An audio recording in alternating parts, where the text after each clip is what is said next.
SMP Negeri 2 Tanah Merah memulai tahun ajaran 2026-2027 dengan menggelar masa pengenalan lingkungan sekolah atau MPLS bagi 203 peserta didik baru. Paroki Hati Kudus Tanah Merah menggelar perayaan Ekaristi sebagai ungkapan syukur atas 40 tahun hidup pembiara Suster Antoneta Kaman, PBHK. Halo, selamat pagi Bapak Mama dan Basolong semua. Jumpa lagi dalam tayangan Info Digul edisi hari ini, Rabu 8 Juli 2026. Selain dua topik berita utama tadi, sumber berita akan kami sajikan untuk Anda. Bersama saya, Tuan Webro, inilah Info Digul selengkapnya.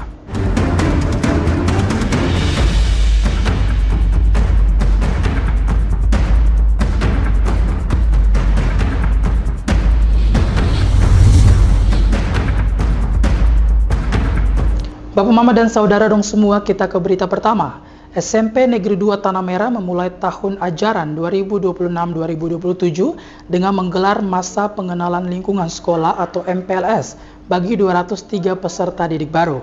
Selama 5 hari, para siswa dibekali pemahaman tentang lingkungan sekolah, kedisiplinan, serta pengembangan karakter sebagai bekal mengikuti proses pembelajaran. Sebanyak 203 peserta didik baru resmi mengikuti masa pengenalan lingkungan sekolah di SMP Negeri 2 Tanah Merah pada awal tahun ajaran 2026-2027. Kegiatan yang berlangsung selama 5 hari ini dilaksanakan mengikuti kebijakan nasional terbaru dengan tujuan membantu siswa beradaptasi dengan lingkungan belajar yang baru. Kepala SMP Negeri 2 Tanah Merah, Alegonda Kirop, menjelaskan pada hari pertama siswa diperkenalkan dengan lingkungan sekolah melalui kegiatan pengenalan diri. Dilanjutkan dengan pemahaman tentang tata tertib, kedisiplinan, dan aturan sekolah sebagai dasar pembentukan karakter. Siswa juga diperkenalkan dengan berbagai kegiatan ekstrakurikuler seperti drum band, angklung, futsal, dan sepak bola untuk mengembangkan minat dan bakat mereka. Pesan dari kami pihak sekolah kepada orang tua wali murid, pesan kami untuk mohon kerjasama dan dukungan orang tua terhadap anak, biar anak bisa aktif untuk datang ke sekolah. Biar ada kerjasama antara sekolah dan siswa. Mohon ada kerjasama antara orang tua murid dengan pihak sekolah. Biar orang tua dan siswa, orang tua dengan guru bisa saling kerjasama untuk kita mendidik siswa bersama-sama. Harapan kami dari pihak sekolah, kami berharap supaya anak-anak ini dengan masuk di SMP Negeri 2 Tanah Merah, mereka bisa mengikuti seluruh program yang ada di SMP Negeri 2 agar anak-anak ini bisa berkembang untuk prestasi belajar maupun minat bakat mereka, sehingga membentuk karakter mereka dengan sangat baik. Pihak sekolah juga mengajak orang tua untuk memperkuat kerjasama dengan guru dalam mendampingi proses belajar anak. Melalui MPLS yang edukatif dan berorientasi pada pembentukan karakter, SMP Negeri 2 Tanah Merah berharap seluruh peserta didik baru mampu beradaptasi dengan baik dan siap mengikuti pembelajaran secara disiplin pada tahun ajaran 2026-2027. Tim Liputan Digul TV, Andri melaporkan. Bapak, Mama, dan Basolong semua, kita ke berita lainnya. SMP YPK Sion menggelar masa pengenalan lingkungan sekolah atau MPLS bagi peserta didik baru tahun ajaran 2026-2027. Melalui tema Hari Baru, Aman dan Nyaman di sekolah, pihak sekolah berupaya membantu siswa beradaptasi dengan lingkungan belajar yang inklusif, ramah, dan bebas dari perundungan. Memasuki tahun ajaran 2026-2027, SMP YPK Sion melaksanakan masa pengenalan lingkungan sekolah bagi peserta didik baru sebagai langkah awal membangun karakter, menumbuhkan rasa kebersamaan, dan memperkenalkan lingkungan sekolah. Dari kuota 96 siswa baru, tercatat 72 peserta didik telah mendaftar, meski sebagian belum dapat mengikuti kegiatan karena kondisi kesehatan. PLT Kepala Sekolah SMP YPK Sion, Ani Butet Sitinjak, menjelaskan, tema Hari Baru, Aman dan Nyaman di sekolah dipilih untuk menegaskan komitmen sekolah menciptakan lingkungan belajar yang ramah, inklusif, dan bebas dari bullying. Selama MPLS, siswa mengikuti berbagai materi pengenalan sekolah, serta kegiatan outbound yang dirancangkan untuk membangun kerjasama, komunikasi, dan kepercayaan diri. Tujuan kami sebenarnya untuk peserta didik baru ini kan baru semua. Jadi tujuannya mereka untuk dapat mengenal lingkungan. Bukan saja lingkungan, tapi mereka mengenal gurunya, terus tentang bisa beradaptasi dengan lingkungan kami, menanamkan karakter bagi mereka, karena mereka dari sekolah-sekolah yang berbeda-beda. Jadi datang ke sini tujuannya kami begitu, supaya kita bersama-sama satu dengan menjalankan segala apa yang menjadi tujuan dari sekolah ini. Puji Tuhan, kami memang kalau dari pemerintah memberikan kami kuota itu 96. Memang kalau dilihat dari kuota masih kurang. Ya, tapi di sini kami punya siswa 72 siswa yang ikut MPLS, tidak semua juga, karena ada memang beberapa anak yang sakit. Ya, ini hari baru berarti mereka kan siswa-siswa yang baru ada di sini, bisa bersama-sama dalam keluarga besar SMP Pikasion. Kemudian kami bilang nyaman, aman, di sini tidak ada namanya perundungan, jadi tidak ada namanya bully. Kami coba buat supaya anak-anak kami ini dengan latar belakang yang berbeda-beda itu tetap kita satu, tidak ada perbedaan satu dengan yang lain. Itu yang dibilang bahwa kita memang harus nyaman, aman, seperti itu, senang, menyenangkan lah di sekolah ini. Selain memberikan pembekalan, pihak sekolah juga memberikan pendampingan kepada sejumlah siswa yang mengalami kendala selama MPLS, termasuk peserta didik yang lemas akibat belum sarapan. Melalui kegiatan ini, SMP YPK Sion berharap seluruh peserta didik baru dapat beradaptasi dengan baik, mencintai lingkungan sekolah, dan mengembangkan potensi mereka sejak awal masa pendidikan. Tim Liputan, Digul TV, Ursula melaporkan. Bapak, Mama, dan Saudara dong semua, Info Digul akan kembali sesaat lagi. Jangan kemana-mana, tetaplah bersama kami.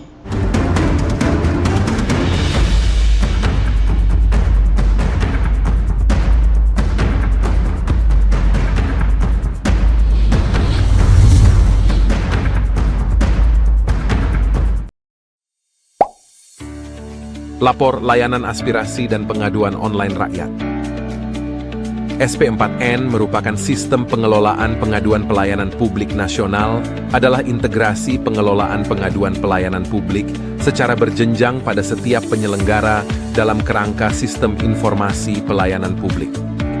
Adapun layanan aspirasi dan pengaduan online rakyat, Lapor, adalah aplikasi umum pengelolaan pengaduan pelayanan publik yang melalui berbagai platform seperti website lapor.go.id, aplikasi mobile, dan sebagainya. Cara melapor yang baik dan benar melalui form pengaduan di Lapor. Bagaimana sih cara melapor yang baik dan benar melalui form pengaduan? Pertama-tama, ketahui dahulu arti dan fungsi dari form pengaduan. Pengaduan adalah penyampaian keluhan yang disampaikan kepada pengelola pengaduan pelayanan publik pada instansi pemerintah atas pelayanan pelaksana yang tidak sesuai dengan standar pelayanan atau pengabaian kewajiban dan atau pelanggaran larangan oleh pengelola pengaduan pelayanan publik. Kedua, pastikan hal-hal berikut ini sebelum Anda melapor. Yang pertama, laporan Anda relevan dengan kinerja pemerintah. Kedua, menggunakan bahasa Indonesia yang baik dan benar. Ketiga, bukan merupakan ujaran kebencian, sara, dan caci maki. Dan keempat, bukan merupakan laporan yang sudah disampaikan dan masih dalam proses penanganan.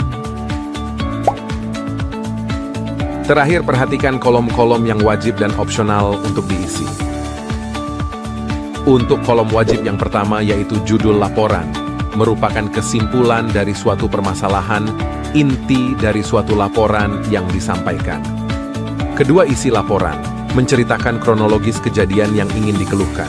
Jika dibutuhkan, sertakan juga data diri Anda berupa nama dan NIK, serta keterangan lainnya seperti nomor KIP, BPJS, KKS, PKH, KPS. Ketiga, tanggal kejadian, tanggal ketika Anda menerima pelayanan yang kurang memuaskan. Keempat, lokasi kejadian. Lokasi Anda menerima pelayanan yang kurang memuaskan. Lebih spesifik, Anda menginput lebih baik. Untuk kolom opsional yang pertama, instansi tujuan. Instansi yang berwenang terhadap pengaduan yang diberikan. Kedua, kategori laporan.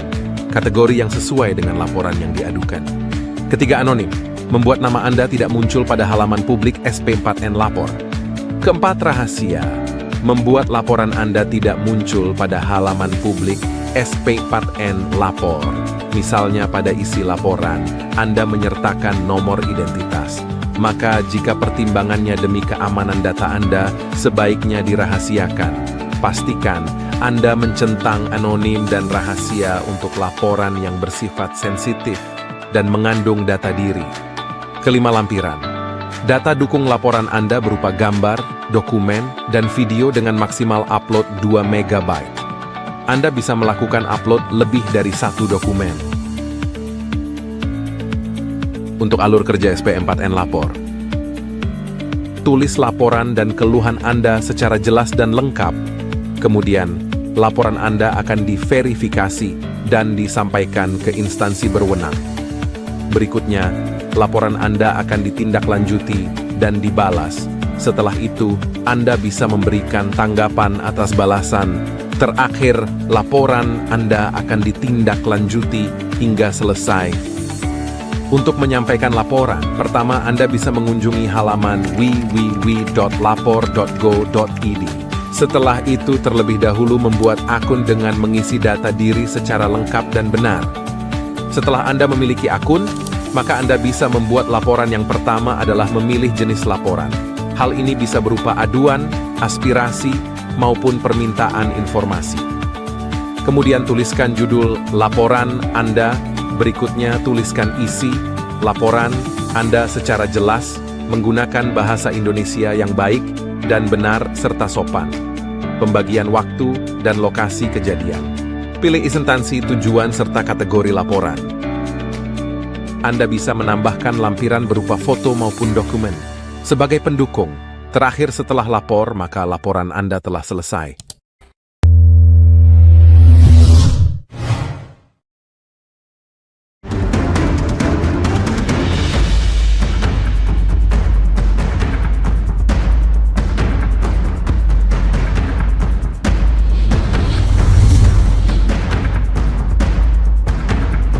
Terima kasih Bapak Mama dan Saudara dong semua, Anda masih bersama kami. Paroki Hati Kudus Tanah Merah menggelar perayaan Ekaristi sebagai ungkapan syukur atas 40 tahun hidup membiara Suster Antoneta Kaman PBHK. Perayaan ini menjadi momen mensyukuri kesetiaan dalam panggilan hidup membiara sekaligus peneguhan semangat pelayanan kepada gereja dan sesama. Suasana penuh hikmat mewarnai perayaan Ekaristi di Gereja Paroki Hati Kudus Tanah Merah dalam rangka mensyukuri 40 tahun hidup membiara Suster Antoneta Kaman PBHK di Kongregasi Putri Bunda Hati Kudus.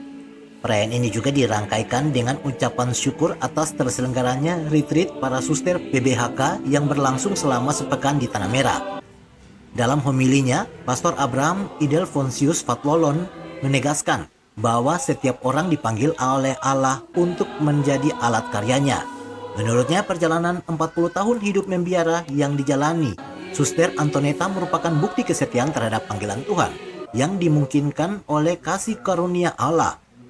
Dia yang memanggil kita, dia yang memanggil Suster Antoneta untuk menjadi penjala manusia. Dia yang membentuk dia dari rahim ibunya, membesarkan dia dengan penuh kasih sayang dan menjadikan serta mendidik dan membentuk dia sesuai dengan kehendaknya sendiri. Oleh karena itu, tidak ada kata lain pada saat ini. Kita semua mengatakan kepada Tuhan, terima kasih Tuhan, Engkau telah memilihku, Engkau telah mendidikku, Engkau telah membentuk aku seluruh dengan kehendak-Mu sendiri. Pastor juga mengajak umat untuk senantiasa mensyukuri karunia Tuhan serta mendoakan para suster dan imam agar tetap setia menjalankan tugas pelayanan.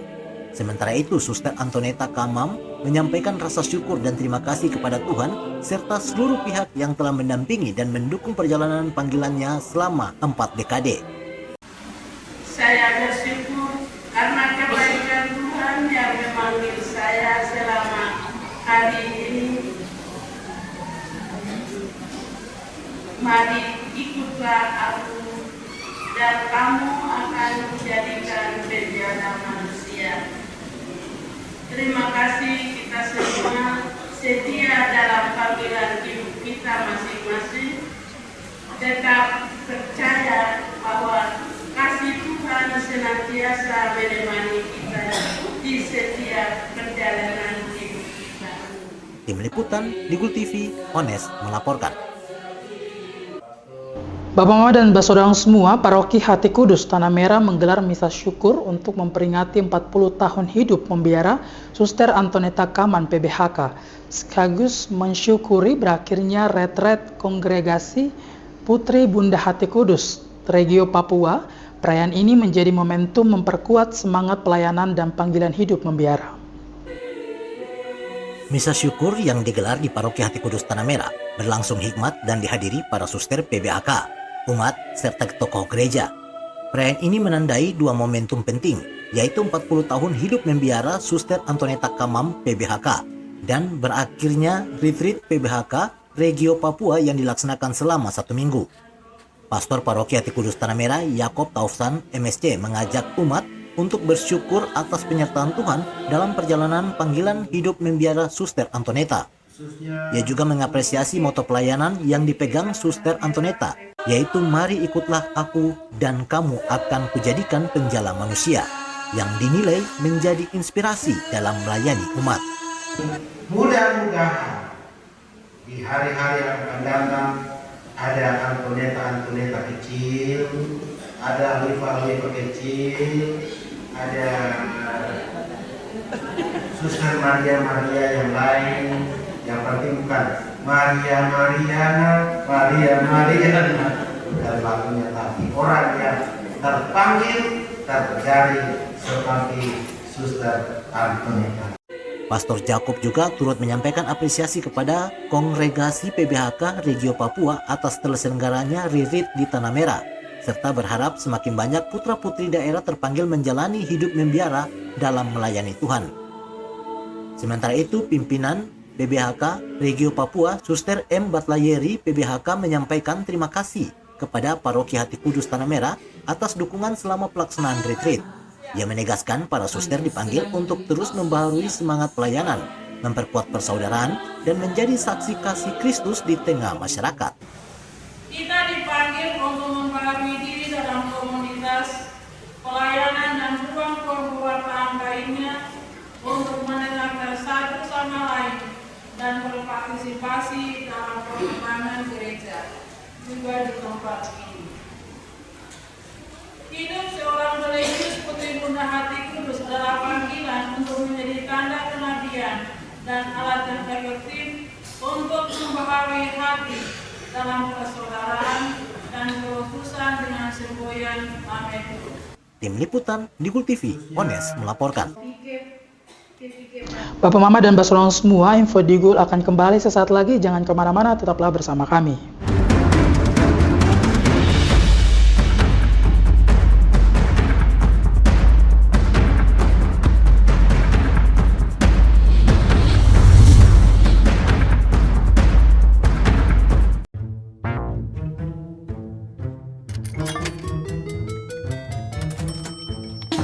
Aku menyesal mencoba judi online. Waktu belajarku terbuang, tabunganku berkurang, teman-temanku hilang, kugadaikan barang, terlilit utang. Mulai sekarang, aku akan berhenti judi online. Skema judi online sangat sistematis dan berbahaya.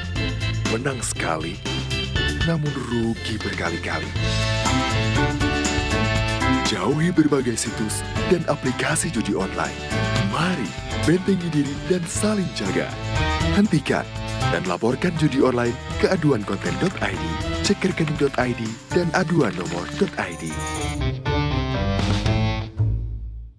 Jualan di era digital, enggak perlu keliling. Sekarang dari HP kita bisa langsung shopping. Manfaatkanlah sosmed untuk personal branding. Merekam keahlian lalu aku coba posting. Lakukan pembayaran, tinggal di-scan aja. Dengan teknologi semuanya jadi lebih mudah. Aku bisa bekerja walaupun dari rumah. Bisa pesan makan tanpa harus ke tempatnya. Inovasi digital, mari dimanfaatkan demi kemajuan dan untuk pertumbuhan Tuhan. Inovasi digital menjadi solusi sebagai langkah awal kemajuan negeri.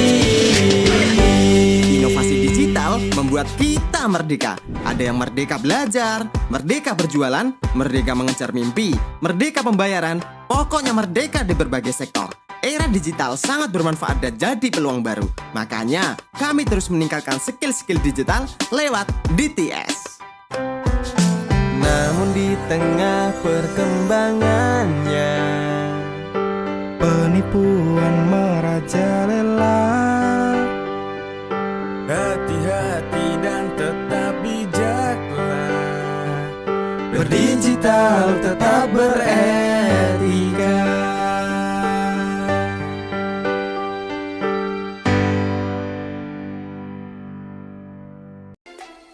Emang gak takut hidup dan masa depan hancur karena judi online? Sistem judi online sengaja membuatmu rugi berkali-kali. Kamu semakin penasaran sampai kecanduan. Dampak judi online sangat fatal loh. Keluarga hancur, tabungan hangus, pekerjaan hilang, hingga terlilit utang.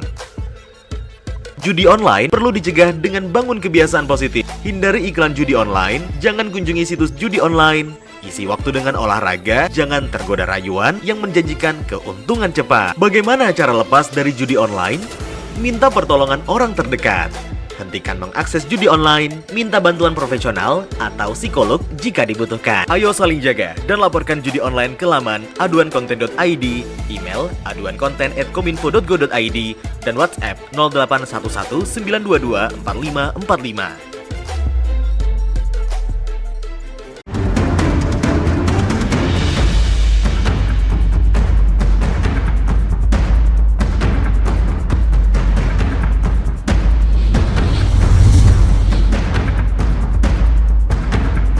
Terima kasih Bapak Mama dan Mbak Sorong semua, Anda masih tetap bersama kami.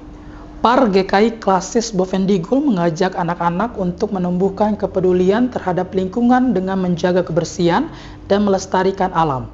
Ajakan ini disampaikan sebagai bagian dari pembentukan karakter dan wujud rasa syukur atas ciptaan Tuhan. Kepedulian terhadap lingkungan menjadi pesan utama yang disampaikan Par GKI Klasis Bovendigul kepada anak-anak melalui edukasi tentang pentingnya menjaga kebersihan dan melestarikan alam. Langkah sederhana seperti membuang sampah pada tempatnya dan merawat lingkungan diharapkan menjadi kebiasaan yang tertanam sejak usia dini.